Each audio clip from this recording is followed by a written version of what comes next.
Hey kids, Hugh here for Roaddogs.com. Miss Lynn and I had a 4-day weekend, and that says to us road trip. And one of our favorites is a run up the coast. I know we've shown you this run several times, but there is always more to see. And this time we have the drone. So let's take a run up the coast and see what we can see. We left early and traveled north straight up the 101. Pacific Coast Highway joins it in Ventura and shares the roadway for the next 65 or so miles. The sun was just coming up as we were leaving, and we were looking forward to breakfast at one of our favorite places in Santa Barbara, Joe's Cafe. We came here often during the pandemic, ordering food to go and eating it on one of the several parking lots on the beach. It's a long way to go for breakfast, but it got us out of the house during the worst of the pandemic. From Santa Barbara northward, you travel along one of the nicest stretches of coastline in this part of the state. At Gaviota, the road heads inland away from the coast, and about 7 miles later you come to the spot where the 1 and the 101 part company. If you are in a hurry, you would stay on the 101, but we have time for the scenic route, so we got off and followed Pacific Coast Highway number 1. This route winds through some very beautiful hills and farmlands. Around 20 miles in, there's a turnoff for a 13-mile drive to Halama Beach, an interesting place that is quite secluded. It offers both camping spaces and rental units, and sits just south of Vandenberg Air Force Base, which is now home to the newly formed Space Force. Nice place to visit, always uncrowded, but be forewarned, it can get windy. We took our time driving through the farmlands, and about 2.5 miles north of Guadalupe, we came to the turnoff for Oso Flaco Lake, which is located south of the Oceano Dunes Recreation Area. Oso Flaco means skinny bear, and it is a great place to stretch your legs and take a nature walk across the lake and out to the beach. We spent some time here and then headed north once again. When you get up to the Oceano Pismo Beach area, there's an entrance to the vehicle recreation area, and they allow drones. It was a beautiful day, so we took a quick flight. There's a lot to do in Pismo Beach. World famous for its clams, it also has sand dunes for dune buggies and has a monarch butterfly wintering and breeding refuge. We visited a butterfly pavilion on our Great American Eclipse trip back in 2017. Pismo also has some beautiful sea caves, and it's something you should see.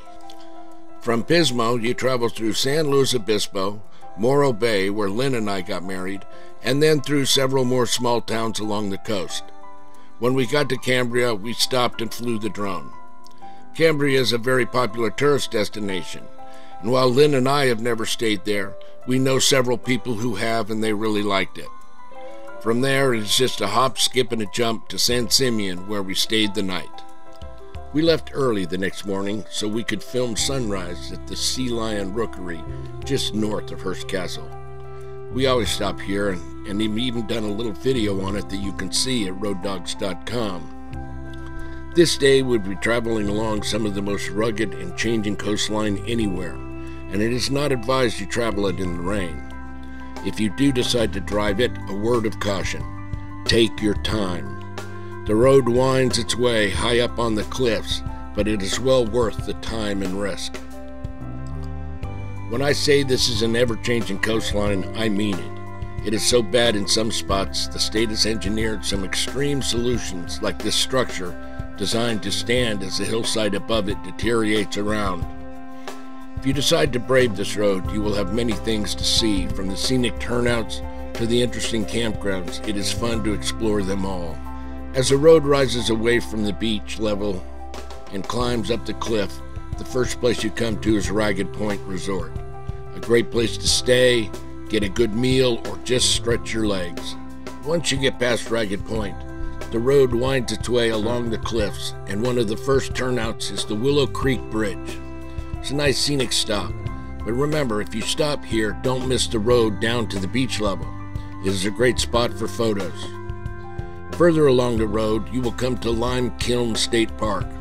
This little campground has been closed most of the time I've come through here, but this trip it was open, and it is beautiful, both RV and tent sites. It also has restrooms and showers, a great place to camp. I think this is a good time to point out that once you have paid a day use fee in a state park, it is usually good for any state park the whole day. However, here on the Central Coast, some venues are run by private companies and might not honor the state-run park's day use fees. Along this stretch of road, you will also get some great photo ops of a couple of historic bridges at both Big Creek and Bixby Creek, so don't miss those. As the road comes down off the cliffs, you come to Big Sur, where the forest meets the sea. A beautiful place. Today's goal, however, is Monterey, another 25 miles up the road. As you pass through Carmel, you will see signs for the 17-mile Scenic Drive. It actually began in the 1800s as a carriage road for guests of the Hotel Del Monte, but today it costs $10.75 per vehicle and has 17 highlighted overlooks to stop and photograph. We took this drive, and I have to say it seems a bit of a scam because there are public roads you can access this road without paying the $10.75 fee. But you should also know the fee is refundable if you spend more than $35 at select Pebble Beach shops and restaurants. If you pay the fee, however, it is still worth it. But beware, the first couple of stops have plaques and info about what you should be seeing, but you don't because of the trees have grown in and you can't see what the stop is supposed to be showing you.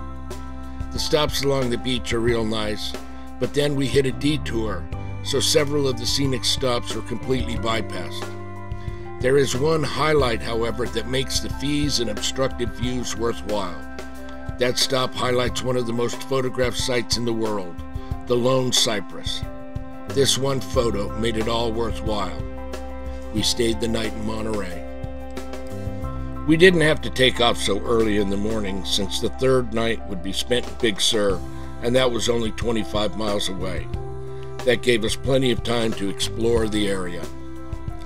We headed over to Point Lobos State Natural Preserve for a morning hike.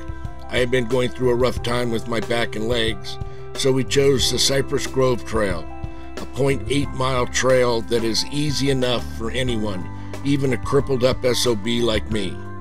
It is not wheelchair friendly, but if you can walk a mile, this trail is for you. We spent the rest of the day exploring Point Lobos and Andrew Malera State Park.